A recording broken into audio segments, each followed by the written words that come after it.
On va se gêner, bonjour et bienvenue sur Europe 1. Jusqu'à 18h, vous allez aujourd'hui passer 1h30 en compagnie d'Isabelle Mergo, Philippe Gueluc, Thomas Hervé, Stevie Boulet et Pierre Bénichou. Ah là là, si vous pouviez voir Isabelle Mergo comme elle est jolie aujourd'hui. Oui, mais je vais faire une émission gratuite parce que je suis en train de signer mes contrats et c'est Philippe Gueluc qui a signé pour moi. Ça ressemble pas du tout, je vais jamais être payé moi. Vous n'êtes pas obligé de dire que nous sommes payés pour faire cette émission. Les auditeurs pensaient qu'on faisait ça bénévole. Oh bah tiens, voilà. J'arrive même pas à le dire. C'est un mot que vous connaissez pas, ça. Bénévolement. On ça va, Gueluc, hein. Tous les dons que j'ai fait à l'association du chat, à la société protectrice des animaux. Vous n'exagérez pas, vous savez bien, hein. Pour que vous évitiez de vous dépoiler, de vous déplumer, de m'épiler. Voilà. On va arriver à la faire, cette émission. Non, je soulignais qu'Isabelle Mergo était particulièrement élégante aujourd'hui, mais elle vient de nous avouer que c'est parce qu'aujourd'hui, elle avait rendez-vous avec les Américains. Non, j'ai eu rendez-vous, j'ai déjeuné avec eux. En tout cas, ça s'est bien passé alors avec les Américains. Bah oui, très bien. Ils vont faire une adaptation de Je vous trouve très beau. Oui, c'est pour un remake. Mais avec Michael White. T'as bien fait de leur dire merde. Hein. Non mais c'est vous qui allez réaliser le film? Eh ben, avec Steven Spielberg. À deux, ils font ça à deux. Il en est question qu'elle réalise aux États-Unis. Comment on ose faire un remake déjà d'un film? Pour le scénariste, ça doit pas être très très bien, mais qu'en plus on dise au metteur en scène, vous allez faire un nouveau film en passant par nos fourches, Claudine. Non mais sérieusement, c'est pas possible ça. Mais pourquoi non? Tu dois dire que t'as eu raison de les envoyer chier. Oh Pierre Bénichou, j'ai du courrier pour vous là. Elle est pas contente du tout, elle est même malheureuse. La dame qui tient la papeterie du Dôme. Vous avez... oh la tête. Oh, il a piqué un carnet. Ah non, là, vous avez dit l'autre jour des choses pas très gentilles, que votre sœur ou votre maman... Non, pas du tout, il faut pas ma famille, il y a moi, c'est moi qui dis ça. Qu'est-ce qu'elle dit? Je viens d'entendre ce que Pierre Bénichou a dit sur la papeterie du Dôme. Il n'y a sûrement pas mis les pieds depuis de nombreux siècles, car cette boutique est géniale. La propriétaire est la papetière la plus adorable, la plus serviable, la plus compétente que je connaisse, et les prix sont dans la norme. En plus, elle est ravissante. Voilà. Alors c'est la nouvelle. Et on a la dame qui s'appelle Laurence, papeterie du Dôme, spécialiste du stylo agenda toute l'année, qui dit: je vous trouve très sympathique et j'apprécie votre travail, votre pertinence et votre impertinence. Mais le propos de cet email concerne l'intervention de monsieur Bénichou à l'antenne lors de votre émission du 25 septembre à propos de la papeterie du Dôme. Je le cite: en parlant de la papeterie qui est en bas, le marchand de stylo qui s'appelle papeterie du Dôme, ma sœur m'a dit: j'ai jamais vu plus voleur que ce mec à la papeterie du Dôme. Et ma mère lui a répondu: si, sa femme. Je suis effondré par de tels propos. J'ai racheté ce magasin il y a 2 ans. Bah oui. À ce voleur! À ce couple de Thénardier! Et j'y travaille 15 heures par jour, 6 jours sur 7. Je ne pars jamais en vacances. J'y emploie 2 personnes. Avoir une entreprise relève d'un combat difficile pour une femme seule avec 2 enfants. Il faut des mois pour gagner la confiance des clients et une seule seconde pour la perdre. Mon équipe et moi sommes très vigilants et faisons tout notre possible pour satisfaire nos clients avec patience, gentillesse et savoir-faire. Alors si monsieur Bénichou pouvait rectifier, voilà. Je ne l'ai encore jamais vu dans notre magasin. Je me demande comment il a pu nous faire une telle publicité ou même contre-publicité. Il a sûrement parlé des anciens propriétaires. Alors voilà, monsieur Bénichou, excusez-vous.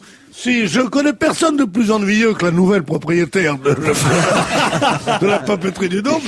Peut-être elle-même. Non. Des carnets, là-bas. Cela dit, c'était un propos de ma maman, qui hélas est disparue il y a plus de 15 ans. Donc, il est bien évident que ce n'était pas d'elle que je parlais, mais de l'époque où j'habitais boulevard du Montparnasse et où c'était tenu par les anciens propriétaires qui étaient des gens charmants. Voilà. Désintéressés, qui donnaient les Parker, les Waterman, les Mont Blanc, et les Schaeffer aux gosses de la rue, et qui disaient: si ça peut vous apprendre à écrire, c'est avec plaisir, et qui marchaient avec une robe de bure, sans poche, pour pas être tenté de prendre de l'argent. Ils étaient formidables. Le seul truc, c'était qui était un peu cher, c'était la feuille de papier à 10 francs nouveau. Mais je vais aller l'embrasser. Surtout si c'est une femme seule. Charmante, dit-elle. Charmante. charmante, elle est délicieuse. Non, parce que je l'ai aperçue l'autre jour par la vitre. Et je me suis dit, une papeterie, ça. J'appelle ça une usine à tentation. Petit bifton, je dis n'importe quoi. Moi.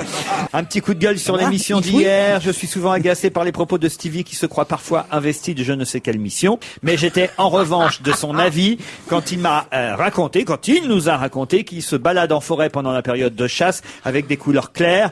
Car moi aussi, je suis obligé par peur des chasseurs de porter des couleurs claires ou fluo.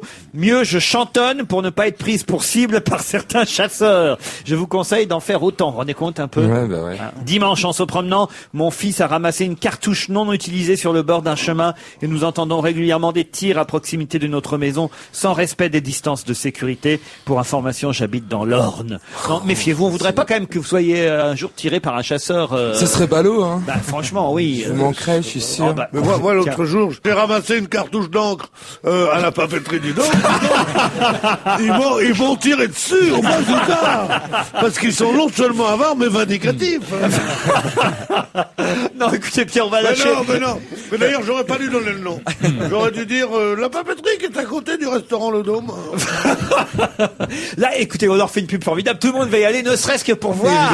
Bien sûr. Allez-y de la part de Pierre Bénichou. Pour voir la jolie Distribue les femme. Mont Blanc voir des gratuits. rabais. Allez-y, et le nom de code, c'est Pierre Bénichou. Vous aurez 10% à la papeterie du Dôme. Je voudrais demander à Stevie ce qu'il portait dans l'émission de télé l'autre soir. Lui qui est si bien habillé d'habitude, toujours fashion. Là, il avait une serpillière tricotée main. On aurait cru que c'était celle du Père Noël est une ordure. Comment ça, quel soir? Hier soir? Ah bon, C'était ta cote de main, que t'as acheté dans le truc non. de sex shop? Non. Bah, je sais pas, je m'en rappelle Mais pas. attendez, mais déjà, le truc qu'il porte aujourd'hui, tu veux pas te lever un instant, Stevie? Mais Vous avez vu? Non, mais il a un regardez, trou. un pull avec une braguette horizontale à la moitié du ventre. Oui, j'avais pas vu, moi. Vous savez, je crois que c'est un pull australien. C'est pour les femelles kangourous. En hiver, qu'elles puissent malgré tout glisser leur petit dans la poche. Viens dans ma poche, tu vas voir, c'est tout doux. Wow. Non, alors Stevie, je vous ai pas de ça entre nous. Faites-vous Et tirer. répondez-lui comme le kangourou. Faites-vous tirer par C'est pour des ça que j'ai chasseurs, une si raie vous sur le voulez, mais côté. pas moi. Ah, vous avez une raie sur le côté? Oui, il me dit, tu Donc, diras rien à papa toutes et les à maman. positions sont possibles. Quoi?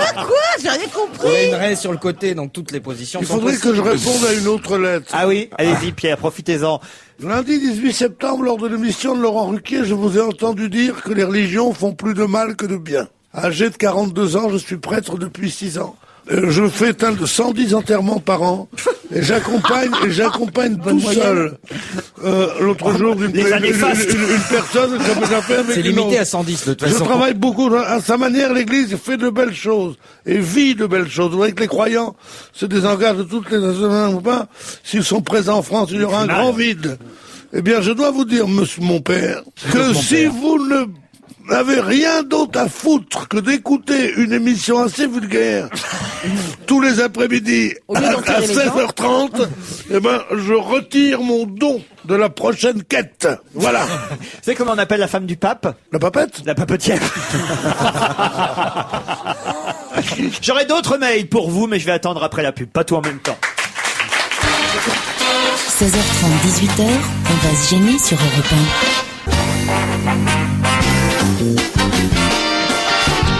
Gueuluc, Mergot, Hervé, Thomas, Bénichou et Stevie. J'ai encore quelque chose pour vous, Stevie. Et d'ailleurs, il y a plusieurs mails qui concernent ce même sujet. Un petit mot, par exemple, nous dit Arnaud, pour rebondir sur le bref cours d'éducation artistique que Stevie a bien voulu nous prodiguer lundi dernier. En effet, à propos de la Joconde et du fait qu'on peut, selon l'angle par lequel on l'aborde, voir ses yeux nous suivre, il se trouve que cette illusion d'optique n'est pas valable que pour la Joconde. Vous pouvez le vérifier. C'est valable sur votre petit écran devant le présentateur des infos, sur le poster des To Be Free qui se trouve dans votre chambre. Et c'est pour ça que PPDA, on le surnomme. Et tout autre support qui a été dessiné, peint ou imprimé, il suffit que le visage de quelqu'un vous regarde en face et ses yeux vont vous suivre partout. Sur un tableau, c'est plus dur, notamment que je pense que c'était François Ier qui avait acheté la Joconde. Oui, donc mais il n'avait pas la télé, lui, il pouvait pas comparer. Il n'y avait pas la télé, mais avec une photo, c'est facile, mais à l'époque, c'était un chef-d'œuvre, ce tableau. Mais non, mais tous les tableaux de l'époque qui te regardent fixement. Mais lui, il est particulièrement saisissant. Voilà. Alors tout est dans le regard. Alors certes, il peut nous regarder. Toute représentation du visage humain donne l'impression que le regard vous suit. Oui. Ce sont vos yeux à vous qui suivent. Ouais, mais en tout cas, c'est un tableau qui est particulier. Je sais Ah pas, ouais, je non, trouve mais que ça, c'est sûr que ça aura du succès, d'ailleurs. Ah oui, c'est un tableau particulier que j'aime beaucoup. Encore un peu de pub, mais ça va marcher, là, Cocon, là. Que son regard est saisissant. Voilà. T'as le génie des mots, paraît, c'est comment? Saisissant. Ah bah, tu vas pas un peu loin, là. Si, il me saisit son regard. Comme le tien, d'ailleurs. Oh, oui. Oh, monstre. C'est du Isabelle Mergo, ça. Vous avez des toiles chez vous, Isabelle? Ouais. Qu'est-ce que vous avez? Qui vient de dire des toiles d'araignée dans le public? J'ai entendu de l'autre côté des toilettes. Oui, mais pas signé, pas signé. Ah, pas signé. Vous savez Non. pas qui les a peintes? Si, mais je veux dire, ça vous dirait rien. C'est pas des peintres connus. Ah bah mais si, moi, on sait jamais. Ce sont des copains à vous qui ont fait des choses, c'est quoi? David Roth. Bon. David Roth. David Roth, c'est le cousin de Roger Pett, non? Eh merde. Ah, j'en étais sûr, allez. Moi, j'ai une toile, je lui disais, non, Pablo, tu ne signes pas. Non, Pablo. Et il a dit, mais je voudrais laisser mon nom quand même pour te faire plaisir. Non, Pablo. On attend, moi j'attends toujours, vous m'avez promis une toile, je l'attends toujours, Stevie. Ah oui, hein. oui, oui. Vous qui faut que je la peignez fasse. maintenant. Ouais, faut que je la fasse. Et les sexes que vous peignez, s'ils sont bien en face, je les verrai me suivre ou pas? Je ne les fais jamais, je les suppose, mais je ne les fais Moi, pas. je les suppose. Comment ça, tu les supposes? Ah non, ils sont Mais il les suggère, il veut Ah, ils dire. sont floutés. ils sont floutés à Ils sont pas- l'éponge. Ouais, c'est Faut pas qu'on les reconnaisse. Racontez, comment vous faites alors? Bah, Alors il je fait, prends ouais. une toile de n'importe quel Grandeur. format. Je travaille qu'à l'éponge en fait. Et vous signez Spontex? Voilà, exact. Mais Bob. Non, c'est très joli, attention, je me moque de lui. Je fais votre pub partout. mais Hein. c'est vrai que c'est beau. Ah, c'est très très beau ce qu'il peint. Non mais alors là, vous avez l'air étonné, Non, Thomas. c'est vrai. oui, Bon, non, bah oui. pas du tout. Je sais qu'il est artiste dans l'âme, c'est vrai. Quel genre de Sur ma peinture toile. alors ça C'est de l'aquarelle. De l'aquarelle. tout La peinture à l'eau. Et après, je travaille ma toile avec l'éponge. Je fais mon fond.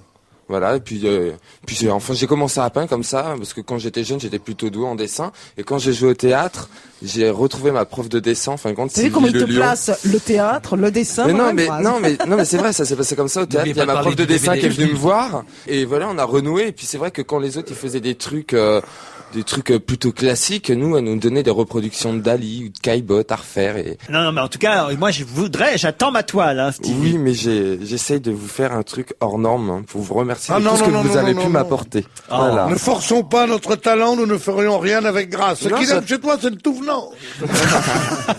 Mais c'est vraiment parti comme ça, en fin de compte, ça, les tableaux. C'est vraiment, j'étais invité par les 50 ans de Christine et je savais pas quoi lui offrir et j'ai décidé de lui faire une toile et puis en fin de compte, à la surprise générale, tout le monde a aimé. Puis, Ah ouais, voilà, ta puis première c'est toile, parti. c'est pour Christine Oui, Bravo. c'était pour Christine. Et il y a C'est déjà une marrant galerie. parce que j'ai lu son catalogue raisonné l'autre jour, là.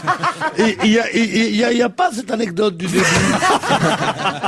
Non, sérieusement. Allez, un peu de musique avec James Hunter, People Gonna Talk. Il sera le 14 octobre à Paris au China Club dans le cadre du JVC Jazz Festival. James Hunter, People Gonna Talk, c'était le titre de la chanson. C'est un chanteur anglais de R&B et de soul. On se retrouve après la pub.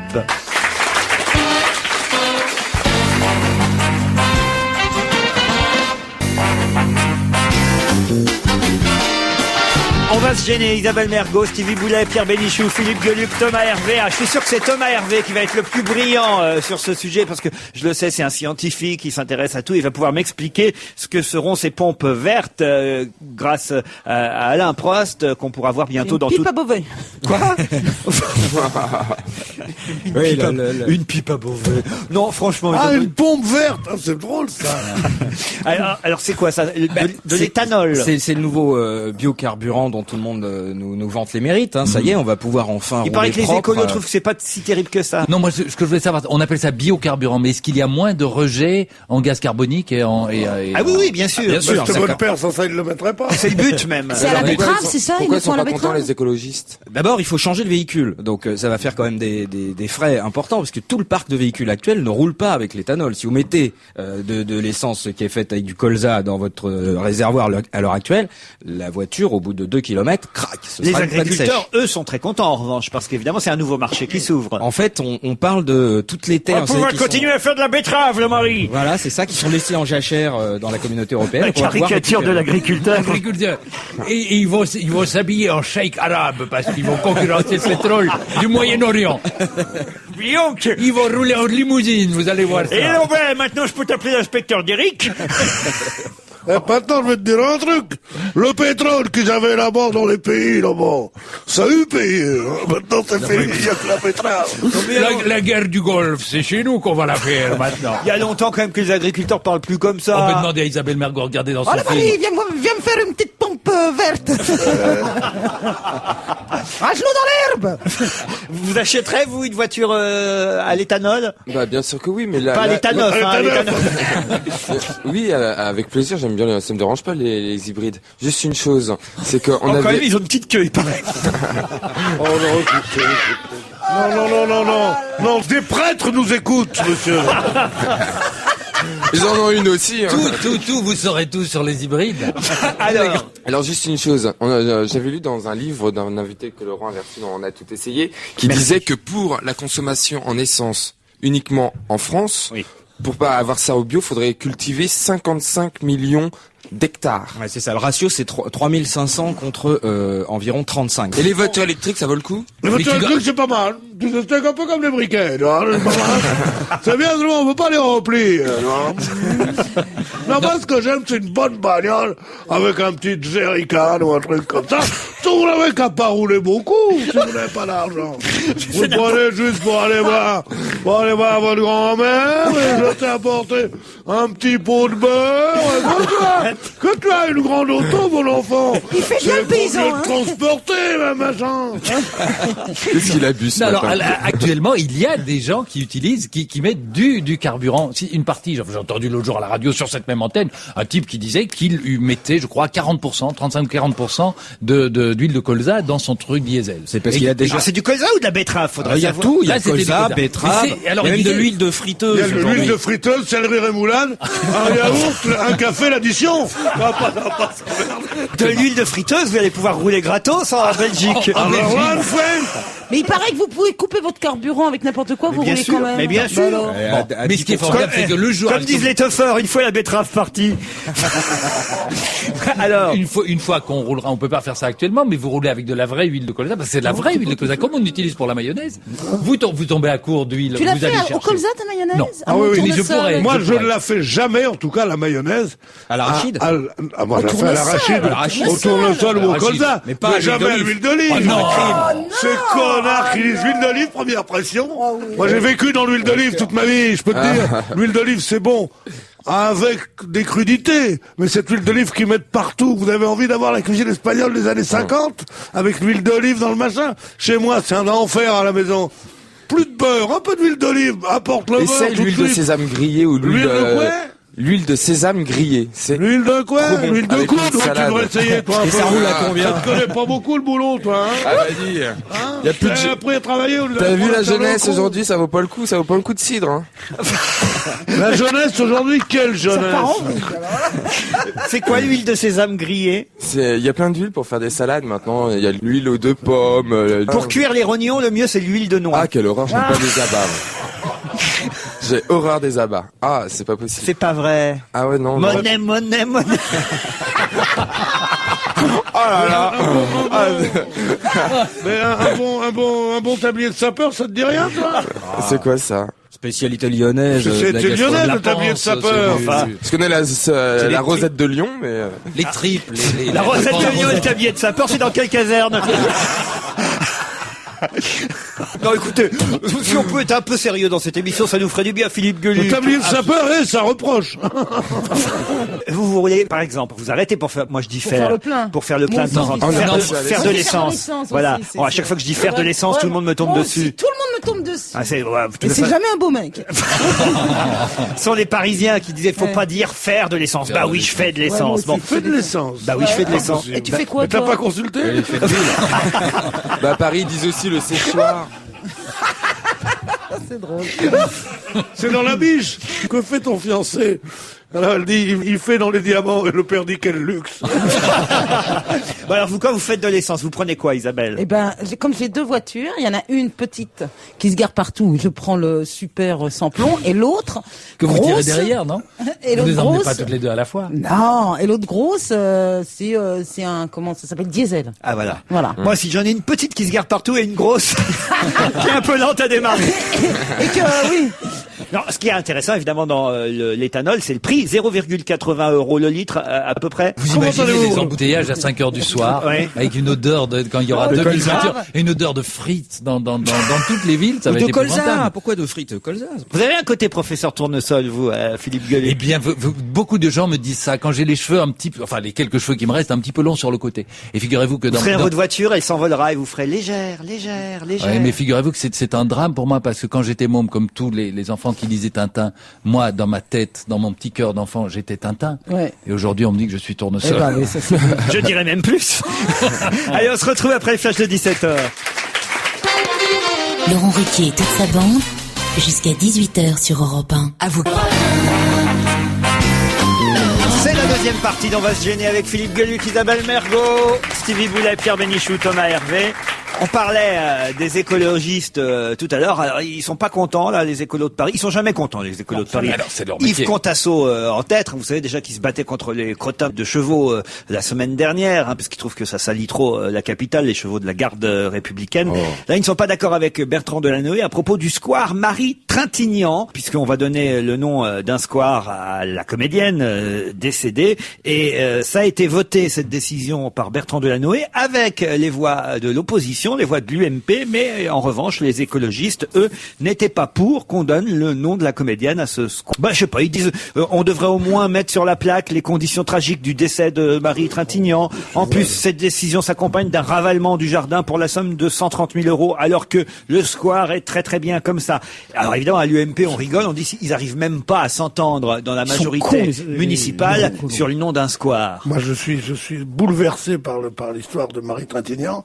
Je trouve que c'est un fait divers épouvantable. Cela dit, donner le nom du square Montholon, on donne le nom d'un square ou d'une rue à des héros, à des héroïnes. C'est pas, elle a été au centre d'une chose affreuse et que paix à sa mémoire et à sa beauté. Mais on fait pas un square. Mais si, c'est tout à fait symbolique. Ce qu'il y a de risible, c'est cette course à l'actualité et à la machine de donner le nom du square Montholon, qui est l'un des squares les plus vieux de Paris. D'ailleurs, où la bande du square Montholon, c'était très connu. Il y avait Johnny Hallyday, il y avait Françoise Hardy, il y avait tout le monde. Exactement.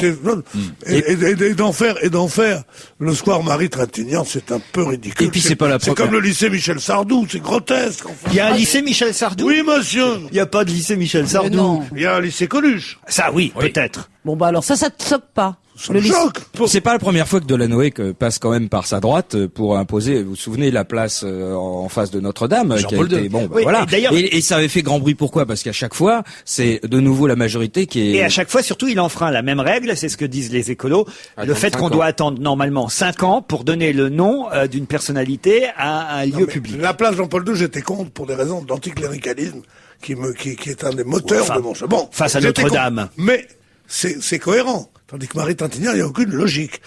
C'est du domaine du symbole, comme il dit, mais symbole de quoi?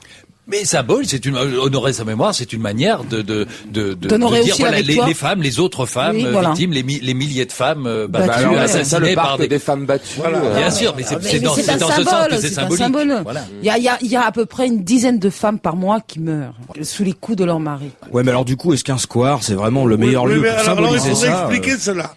Voyageur, si tu passes par là, souviens-toi. Un truc comme ça. Si vous passez par là, ne lui dites pas que tout va malgré moi, je l'aime. Qu'est-ce que c'est que cette chanson? C'est une chanson de Tino Rossi. Enfin, quand même, si vous passez par là, vous connaissez pas ça. Vous connaissez pas ça. Il y a longtemps que je l'ai pas écouté. Mais allez donc à avenue Tino Rossi, vous allez voir. Voilà, comme quoi, vous voyez, un nom, parfois ça s'oublie. Mais j'en connais Tino Rossi, mais pas celle-là. Tino Rossi, pourquoi on a baptisé des places et des rues Tino Rossi pour toutes les chansons martyrisées pendant un demi-siècle dans la chanson française. Vous connaissez, vous, Tino Rossi, Stevie? Bah oui, avec vous, forcément. Petit Papa Noël, par exemple. Voilà. Quoi d'autre? Ah bah moi, je connais que celle-là. Le plus beau de tous les tangos du monde, c'est celui que j'ai dansé dans vos bras. La plus belle, c'était le tango. Ah non, ça c'est Fernandel, le tango. Ekaterina bella Chichi. Plus tard quand tu seras vieille, Chichi, tu diras baisse à l'oreille. Chichi. Si j'avais su en ce temps-là. Oh oh ma belle Catherine. Il y a aussi Méditerranée. Voilà. Ne prononcez plus le nom de Tino Rossi. Il est reparti à chaque fois. Enfant prodigue de la gloire, Napoléon. Puisqu'on parle de la Corse, il y a une jolie Corse qui s'appelle Laetitia Casta, vous savez, qui est maman d'une petite Satine. Ça s'écrit pas Satine comme Satine, ça s'écrit Satine comme S-A-T-H-E-E-N-E. Satine, peut-être, Satine, je sais pas comment je dois le dire. En tout cas, elle a bientôt 5 ans. Isabelle, vous voulez pas. Donc c'est pas d'elle dont elle vient d'accoucher. Ou alors c'est que vraiment il y Elle a bientôt comment? 5 ans. Ouais, 5 ans, elle vient d'accoucher. Ah oui. Ah, c'est vrai que c'était une... Comment ça, Elle avait déjà une petite Satine. S'appelle Satine aussi? Non, alors lui, Croton, il s'appelle. elle a 28 ans Elle a et peut-être pas trouvé le elle nom a eu encore. avec l'acteur italien Stefano Accorsi. Voilà. Le même- Je sais pas comment ils ont, avec qui elle l'a eu, ni comment, mais appelé sa fille Satine, C-A-S-A-T-H-2-E-N, à l'école, et Satine, c'est Chantaigne ou quoi, Satine? Bon, il faudrait des prénoms simples aux enfants. Elle l'appelait Orlando, le nouveau, le fils. Voilà, Orlando. C'est pas possible. Ça, c'est partir avec un handicap. Et dans la les vie. 2 enfants sont du même père? On dit de la même paire.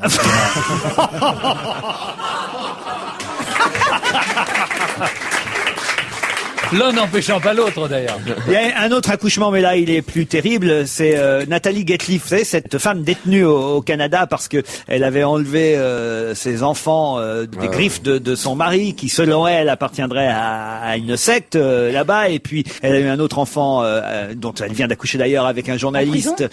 Voilà, elle vient d'accoucher en prison. Elle est toujours dans sa cellule au Canada. Elle a 35 ans.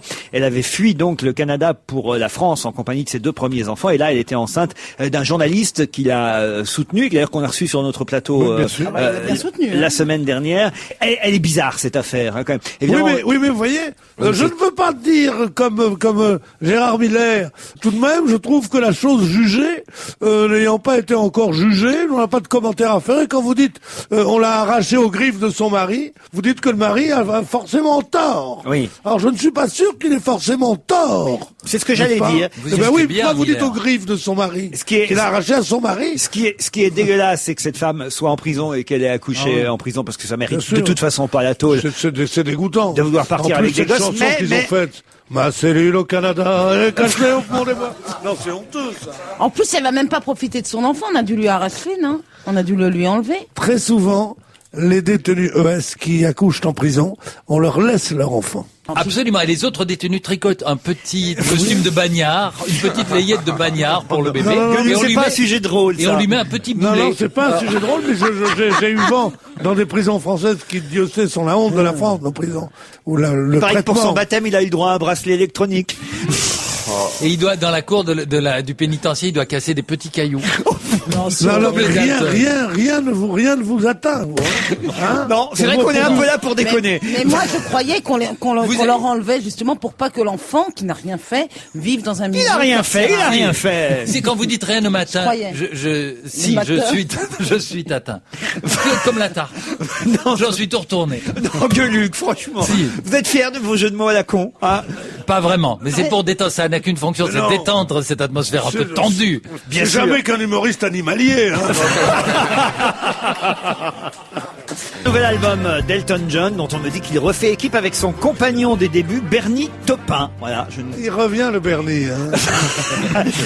Il l'a fait souffrir, pourtant, Elton. Oh là là, il a été d'une méchanceté avec lui. Sir Elton, hein, puisque maintenant vous savez qu'il a Il a été été anobli. anobli. Sir Elton John, The Captain, The Kid, après la pub. On va se gêner du lundi au vendredi 16h30 18h sur Europe 1. On va se gêner avec Isabelle Mergo, Philippe Gueuluc, Thomas Hervé, Pierre Bénichou, Stevie Boulet. Et nous allons partir pour les Tarterets à Évry. Vous savez, cette semaine, il y a eu une opération de police un peu spectaculaire puisque on reproche à Nicolas Sarkozy, le ministre de l'Intérieur, d'avoir averti les journalistes, les caméramans et les photographes pour assister à l'arrestation de ces différents délinquants, on va dire, qui avaient agressé des CRS. Et évidemment, il fallait envoyer sur place notre correspondant spécial, Jean-François Derek. Vous êtes en direct des Tarterets ? Oui, bonjour Laurent, bonjour à tous. Eh bien, effectivement, je suis en direct des Tarteret, charmant quartier riche d'histoire, tourné vers l'avenir, mais qui a su garder son authenticité. Oui, alors ça, c'est ce qu'on écrit toujours dans les livres, mais comment les habitants ont-ils réagi à l'opération policière de lundi dernier? Ah, alors tiens, justement, là, je vois un groupe de jeunes, je vais tenter d'entamer le dialogue, je m'approche. Bonjour les jeunes, moi, homme blanc. Oui, gentil, oui. Comment avez-vous trouvé le tournage de lundi matin? Ah, d'accord, oui. Oui, ils me disent que ça manquait d'effets spéciaux. Oui, c'est un peu la réaction générale ici. Manque de gros plans et d'action, trop de figurants inutiles. En gros, en fait, je crois qu'ils espéraient New York, unité spéciale, et ils ont eu PJ. Vous voulez dire que tout le monde a pris ça pour un tournage de film, pas comme une opération de police? Ah non, pas tout le monde. Certains jeunes, d'autres analysent au contraire la situation avec plus de recul. J'ai par exemple rencontré un jeune cutéreux qui m'a... Pourquoi vous dites ça? C'est méprisant, cutéreux. Il y a pas de paysans là-bas. Qu'est-ce que vous appelez un cutéreux? Ah non, c'est pas du tout méprisant. Non, c'est un jeune qui travaille au cutter. Ah. Alors, il m'a dit donc, je cite, Sarko, fils de tepu, bâtard, on va lui niquer sa race. Ça c'est un peu vulgaire. Voilà, mais ce qui signifie en clair, je ne souscris pas entièrement à la politique de monsieur le ministre, et j'estime que la prévention donnerait de meilleurs résultats quantitatifs. Alors justement, parlons-en de la prévention. Ah, alors écoutez, là, je me suis renseigné dans le quartier, alors personne sait vraiment ce que c'est. Bon, moi, je suppose que ça veut dire que lorsqu'un jeune vous menace avec un couteau, il faut lui dire « Je te préviens, je sens que tu en veux ma carte bleue, et une fois que c'est fait, je t'avais prévenu. » C'est ça la prévention, selon vous? Je pense, enfin... Et la police de proximité, on reproche à monsieur Sarkozy de l'avoir supprimée, la police de proximité. Oui, alors effectivement, là, j'ai demandé aux habitants, alors eux, ils m'ont dit que ça ne marche que si le délit a lieu à proximité de la police. Ah oui. Alors, par exemple, devant le quart CRS. Sinon, alors vous appelez le commissariat, on vous dit « Ah non, c'est trop loin pour la police de proximité, il faut appeler la police longue distance. » ou déménager à Neuilly. C'est un peu décourageant quand même tout ce que vous nous racontez. Il n'y a pas de solution. Eh ben, écoutez, si, heureusement, bien sûr, j'en ai parlé avec des éducateurs. La solution, c'est bien évidemment l'éducation. Il faut encadrer les jeunes, les occuper. Un exemple, relancer les MJC. Ah oui? Avec des ateliers poterie, photo, broderie, macramé. C'est une voiture sauvée. On vous retrouve demain, Jean-François Derek? Eh bien, à demain, si vous le voulez bien. Merci. En direct des Tarterets.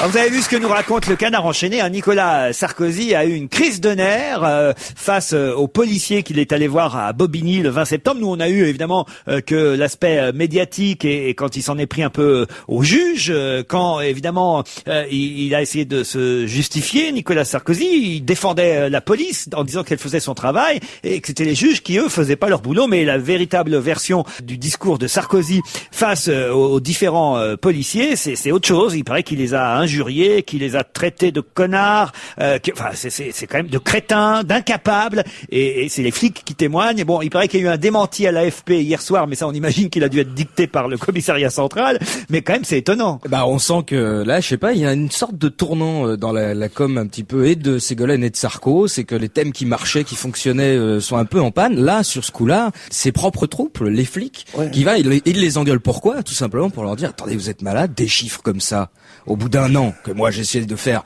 de ce territoire-là une espèce de politique pour ma campagne. Si vous les avez, vous me les donnez avant de les sortir à la presse, mais vous faites pas l'erreur de les sortir et puis que moi j'apprends ça comme tout le monde c'est pas à la presse directement, ça a passé par le traitement du préfet. Oui. C'est le préfet qui a déconné un peu. Sauf que là, dans ce cas-là, a priori, il avait fait allégeance à Sarkozy et donc le remontage de droit. Mais ce qui est curieux, c'est que Sarkozy, donc c'est le roi du Karcher. Là maintenant, il leur passe un savon.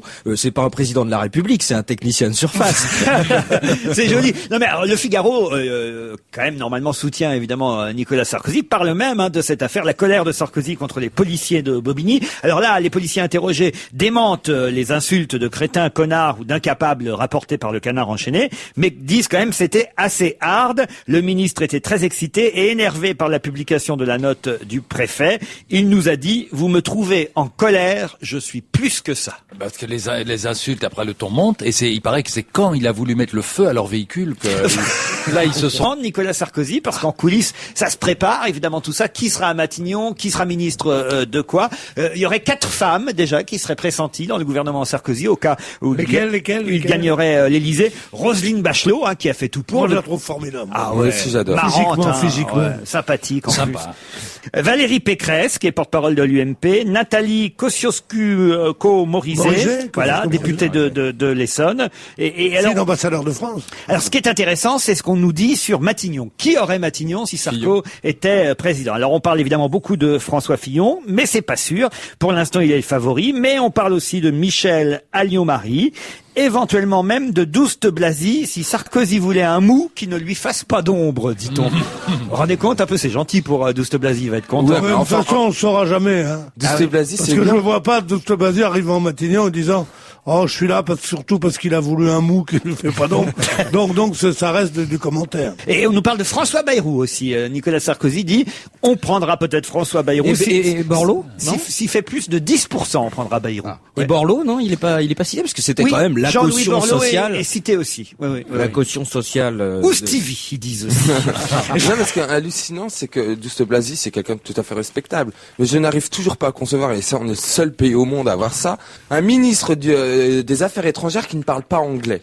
Un ministre des Affaires étrangères doit pouvoir parler avec ses homologues au moins en anglais. C'est quand même un minimum. Au contraire, je comprends pas. C'est justement quand il va, en tant que ministre des Affaires étrangères, défendre les positions de la France. Pourquoi diable est-ce qu'il dirait parler anglais? Non, c'est moins pour comprendre. Moi, je trouve qu'il y a des traducteurs, enfin. Attendez, moi, je trouve qu'avant d'apprendre à parler anglais, vous devriez apprendre à dire des affaires étrangères et pas des affaires étrangères. Des étrangères. Non, sérieusement. Des affaires étrangères, on dit. Quand t'as parlé anglais, parlais anglais. Mitterrand ne parlait pas anglais, De Gaulle parlait pas anglais. Est-ce que Pétain parlait allemand? Vous qui l'avez bien connu. Vous n'avez pas connu le maréchal, vous? Moi non plus, c'est ton ami de maman. Il était couturier. Qu'est-ce que vous dites? Il était quoi? Couturier. Pourquoi? Pète un coup. Pète un coup. C'est une image dans mes livres, Isabelle. Oui, d'accord. Ça aurait été plus courageux de le dire en 42, ça, hein, voilà. Allez, on se retrouve après la pub, à tout de suite.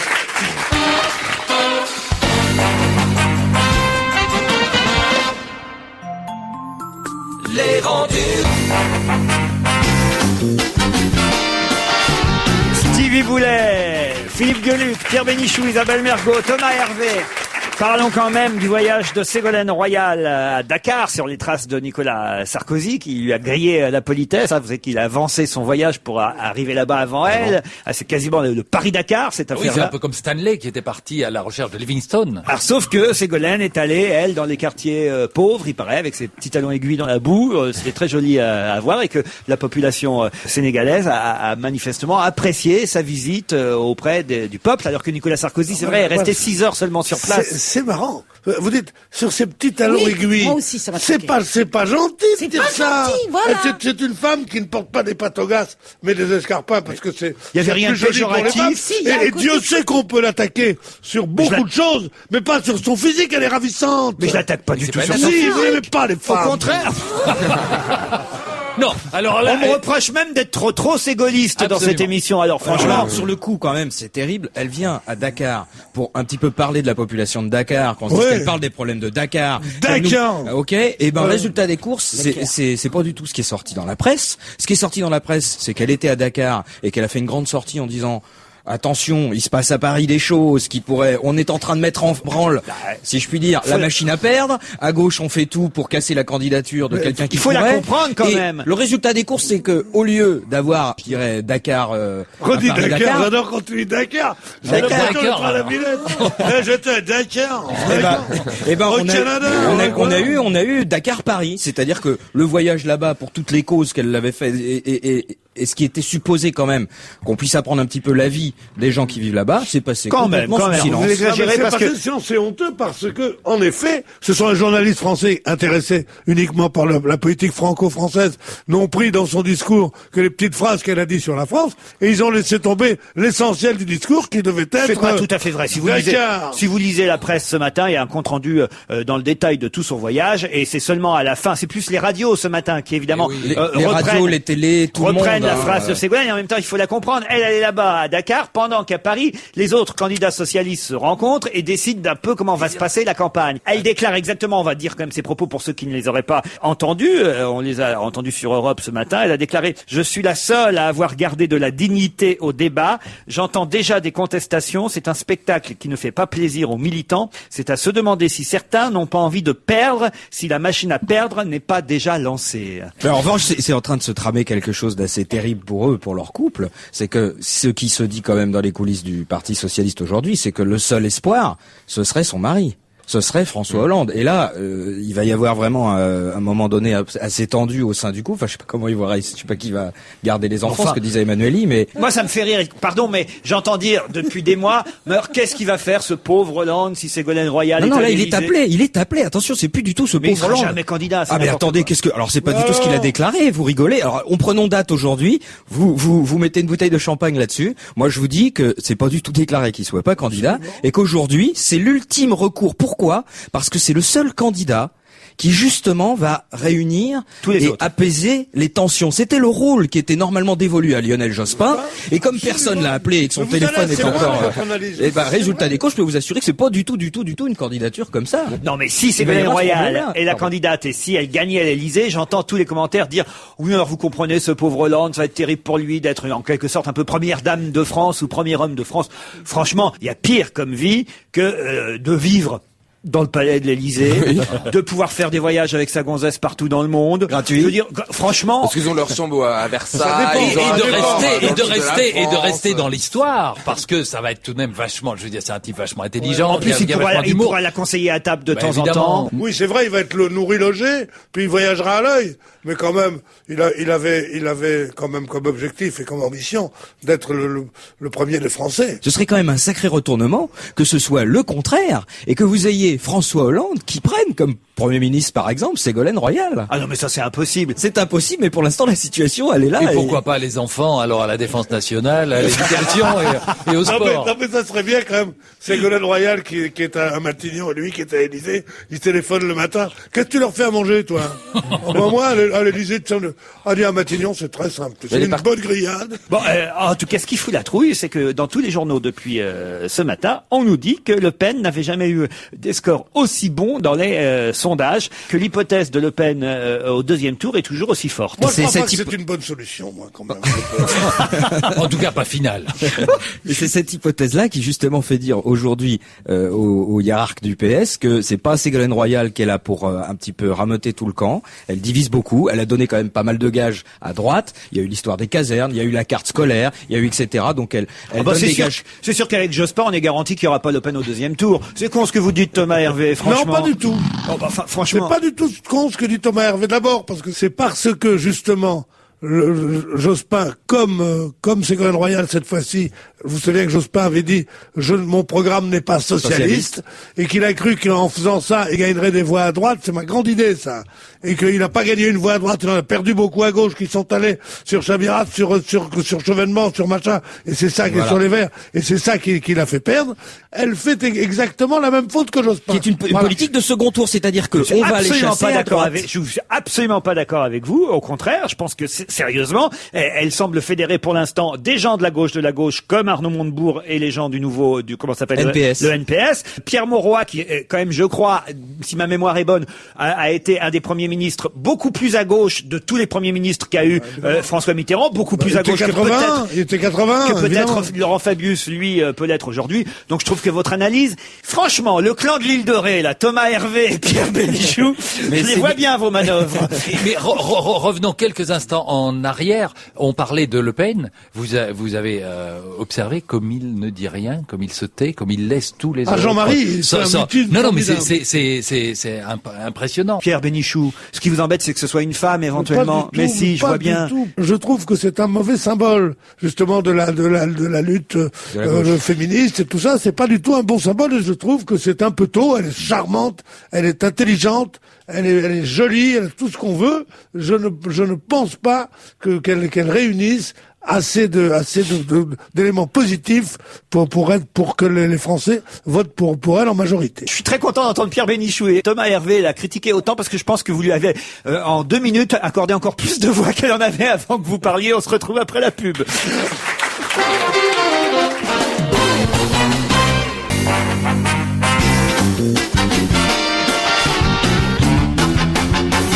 Isabelle Mergo, candidate. Ça s'est décidé pendant la pub. Franchement, on est tous d'accord. Bénichou, Stevie, Gueluc et Thomas Hervé. On s'est dit s'il fallait une femme à l'Élysée, ce serait Isabelle Mergo. Vous seriez formidable. Non. Vos premières mesures, ce serait quoi, Isabelle? 90, 60, 90.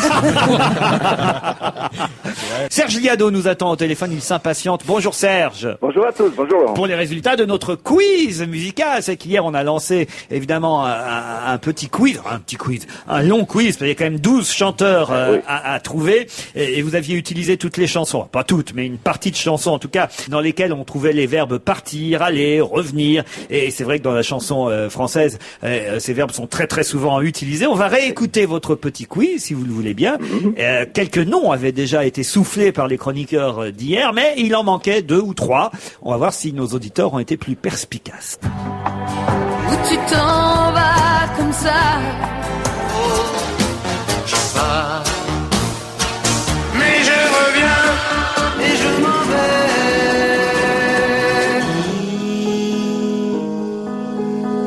vais. Et quand reviendras-tu? Je reviendrai à la Noël. Alors laisse-moi partir. Bon voyage, bon voyage. Quand tu seras là-bas, fais la bise à ta maman, fais la bise à ton papa. Fais bien la bise à ton tonton, à ta tata.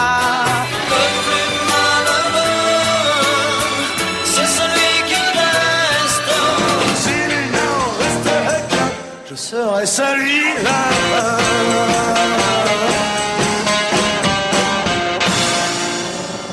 Alors, il n'y aurait pas Art Mengo là-dedans? Waouh. Alors voilà, ça c'était un des noms qui manquait hier. Bravo Isabelle Mergo, vous avez découvert Art Mengo. Celle qui posait énormément de problèmes, c'est celle qui chantait Barbara. Dis quand reviendras-tu, puisque ce n'était pas Barbara qui chantait. Hier, des tas de noms ont été proposés. Alors, on peut donner la réponse, puisque ça y est, certains auditeurs ont donné les 12 noms. Il s'agissait de Marie-Paul Bell qui chantait Dis quand... Elle a fait tout un album consacré à Barbara. Voilà, Dis quand reviendras-tu, c'était Marie-Paul Bell. La première chanteuse, hier, on s'interrogeait, c'était Isabelle Boulet, Où tu t'en vas. Ensuite, on entendait Nicolas Perrac avec Je pars, Johnny Hallyday, Mais je reviens, Richard Anthony et Je m'en vais. Marie-Paul Bell, donc je viens de vous le dire, Dis quand reviendras-tu. Sacha Distel, Je reviendrai chez nous pour Noël. Art Mengo, Laisse-moi partir. Gloria Lasso, que tout le monde avait reconnu, Bon voyage. Joe Dassin, ça c'était évident, La bise à ta maman. Michel Sardou, évident, Bonsoir Clara. Claude François, Celui qui reste. Et enfin Eddie Mitchell, Et s'il n'en reste qu'un. Les deux noms qui manquaient, c'était Art Mengo et Marie-Paul Bell, et c'est un garçon qui s'appelle Eric, qui a été le premier sur europe1.fr à trouver la bonne réponse, puisqu'on a l'horaire, vous savez, sur les mails qui nous sont envoyés. Et Eric a donc gagné ce qu'on lui a offert hier, c'est-à-dire 2 places pour aller voir Christophe Alévêque au Casino de Paris, le DVD des Bronzés 3 offert par Patrice Lecomte. Moi, je ferai... Ah bah oui. Il est gentil, Patrice Et je vous trouve très beau, c'est de la daube. Vous n'étiez pas là hier. Ce sera je suis là maintenant. Ce sera pour le... Ah, vous offrez vous aussi? J'offre un peu mon neveu. Ah, sympa. Alors, attendez, je vais vous dire, vous allez l'offrir au 3e gagnant, parce que il y a un petit problème, et vous expliquer. Moi, j'offrais au premier aussi 2 places pour aller applaudir Virginie Lemoine et Francis Perrin dans Si c'était à refaire. Vous avez vu d'ailleurs vos successeurs dans la pièce, Isabelle Mergo. Hein, oui. Ça vous a fait quoi de voir votre pièce, ma pièce, mais vous qui l'avez créée, ça vous a fait quoi? Eh ben au début, je me suis dit je la connais par cœur, je vais m'ennuyer un petit peu malgré tout.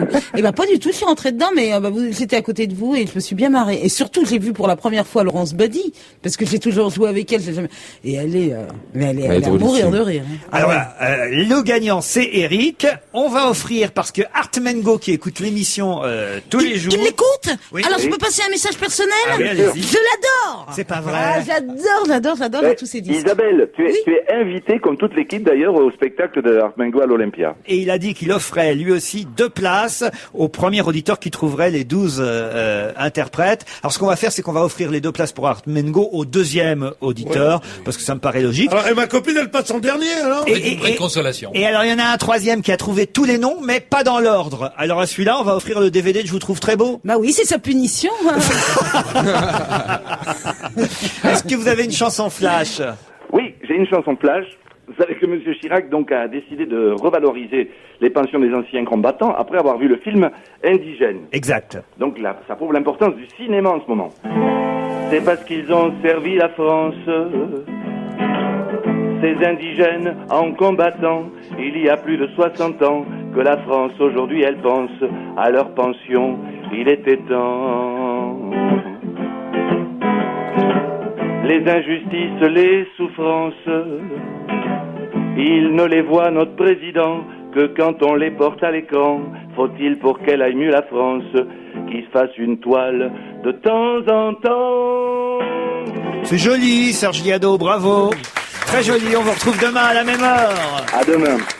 Qu'est-ce que j'ai encore en magasin? Tiens, à propos du président Chirac, la noix d'honneur du Canard enchaîné, c'est le député UMP du Haut-Rhin qui s'appelle Jean Huberschlag, qui est président du club du 4 novembre. Je connais pas vraiment ce club, mais qui lui est un fervent partisan de Chirac pour un 3e mandat. Est-ce que Chirac ne pourrait-il pas se représenter à nouveau? Voilà ce que pense ce député UMP qui dit: on a mis Zidane sur la touche et on a été obligé de le rappeler pour le mondial. Chirac, ce sera pareil. À qui il va mettre un coup de boule? C'est ça qui est la question. Sarkozy, tu parles. Hein, évidemment. Non, mais pourquoi pas? Pourquoi oui, c'est pas? vrai, il est encore très jeune. Il a quoi, 80 ans, non? Alors, j'ai un petit cadeau pour vous, Isabelle Mergo. Ah. Vous savez qu'on passe quelques chansons dans cette émission. Vous l'aurez remarqué. Et je sais, comme moi, que vous adorez Chimène Badi. Oui, j'adore. C'est une des meilleures chanteuses du moment. Elle a une voix formidable. Elle est surtout très émouvante quand elle chante. C'est une des rares à avoir autant d'émotions dans sa voix. Et ça y est, le nouveau disque et la nouvelle chanson de Chimène Badi est arrivé. Formidable. On vous l'offre sur Europe 1.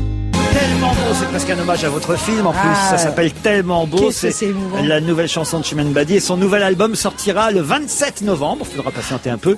Ça s'appellera Le Miroir, son album. Et la chanson qu'on vient d'entendre, Tellement beau, est une chanson sur laquelle a travaillé Diane Warren, qui a composé pour les plus grandes voix comme Maria Carey, Céline Dion. Oui. C'est amusant que ça s'appelle Le Miroir, parce que c'est la réflexion que je me fais chaque matin devant mon miroir. C'est tellement beau.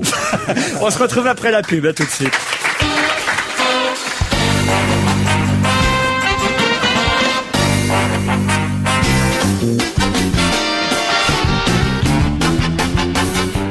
Tiens, à propos de la guerre Sarkozy-Ségolène Royal, Johnny Hallyday se mêle du débat. Vous savez, on sait que Johnny avait plutôt appelé à voter Nicolas Sarkozy. Et il était l'invité l'autre soir du journal de David Pujadas. Il avait demandé est-ce qu'on ne l'interroge pas sur son amitié avec le ministre de l'Intérieur. Mais bon, évidemment, le journaliste du 20h de France 2 a fait son travail. Il lui a quand même, une fois en direct, posé la question. Et Johnny a répondu « Sarkozy serait de gauche, que je le soutiendrais aussi. C'est un ami. Enfin, je peux me tromper, a-t-il dit. » Et puis, le Canard enchaîné nous raconte ce qu'il a ajouté après, en coulisses, une fois l'émission, le journal de 20h terminé. D'abord, il a piqué une grosse colère. Il a dit « J'avais dit que je voulais pas parler politique. » Donc, Johnny était pas très content.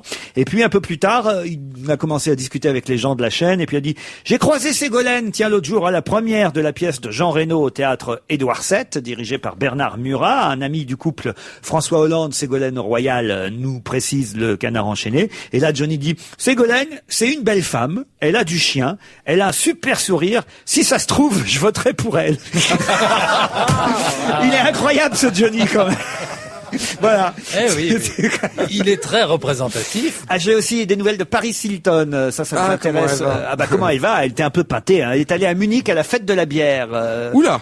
Paris Hilton. Et bon, faut dire qu'elle y allait pour, je crois, une promo, la promo d'une marque de vin italien, du vin en canette, qui était lancée au cours de la fête de la bière. Ça paraît curieux d'ailleurs, du vin en canette à la fête. Au moins, ça sortira pas le bouchon. On connaissait. Même Stevie, pour qui toutes les patronnes d'hôtel ont toujours raison, ils trouvent qu'elle a eu tort de faire ça. Paris Hilton. Ah bah oui. On va pas présenter du vin en canette. Autant on connaissait la canette, la recette de la canette au vin. Oui. C'est comme les bouchons en plastique. On dit que voilà, on coupe moins d'arbres. C'est une horreur puisque c'est bien le liège. C'est grâce au liège notamment qui laisse passer l'air. Parce qu'il y a des petits trous, des trucs. Ça fait vieillir le vin. Des bouchons en plastique.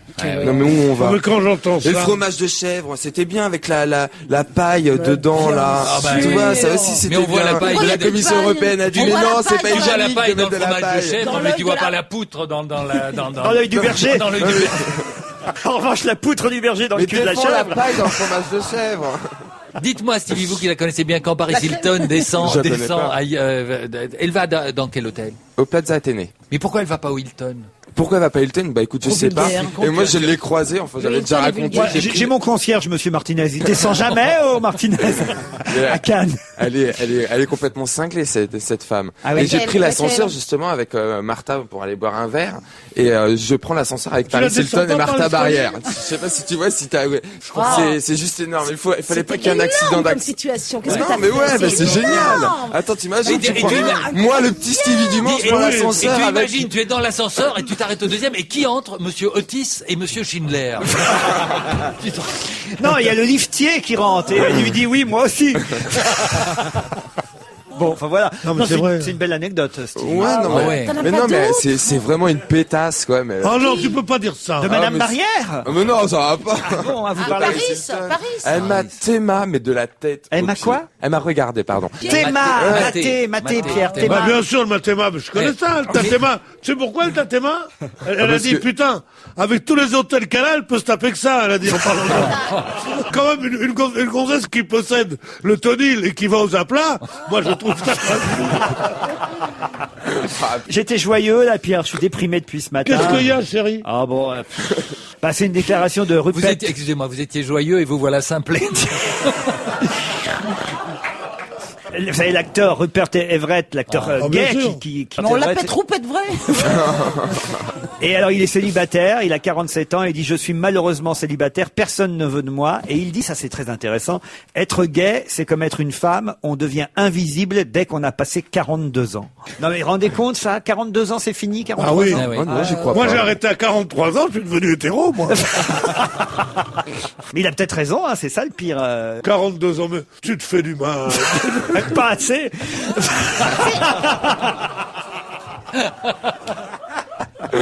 Les euphorismes de Grégoire. C'est un petit bouquin dont voudrait nous parler Philippe Gueluc pour terminer aujourd'hui. Oui, que Grégoire Lacroix m'a envoyé, que je trouve formidable. Je connaissais la première édition. Là, c'est une édition augmentée. Il y a une préface de Pierre Perret. Je sais pas si vous y avez acheté un coup d'œil. Moi, il y a des petites, c'est le genre de livre que j'aime avoir sur ma table de nuit. Et puis, je lis quelques euphorismes chaque soir. Il dit, par exemple, il y en a beaucoup, près de 1000. Il dit, tout au long de leur vie, les philosophes s'acharnent à trouver la clé de portes qui n'ont pas de serrure. Il y en a une très jolie avec un jeu de mots, mais quand même, c'est la dame assez âgée qui dit « Tous les matins, je consulte dans le miroir mon effet Méride. » Moi, j'ai pas le même goût que Luc Gueux, moi. Il dit « Si ma femme me quittait, je lui interdirais de me manquer. Offrir des moufles à un non-voyant, c'est le priver de lecture. » Vous voyez, parce qu'il peut pas lire en braille. Les cheveux, au lieu de maudire ceux qui tombent, féliciter ceux qui restent. Pas mal, ça. Voilà. Non, mais il y en a une que Stevie a sûrement refilée à votre auteur préféré. Quand je passe commande à mon cerveau d'une idée de génie, les délais de livraison sont incroyablement longs. Achevé d'imprimer en août 2006 dans les ateliers de Normandie Auto-Impression. Ça, c'est la dernière. C'est ce qu'il y a de plus drôle. C'est la dernière. Allez, on se retrouve demain à 16h30.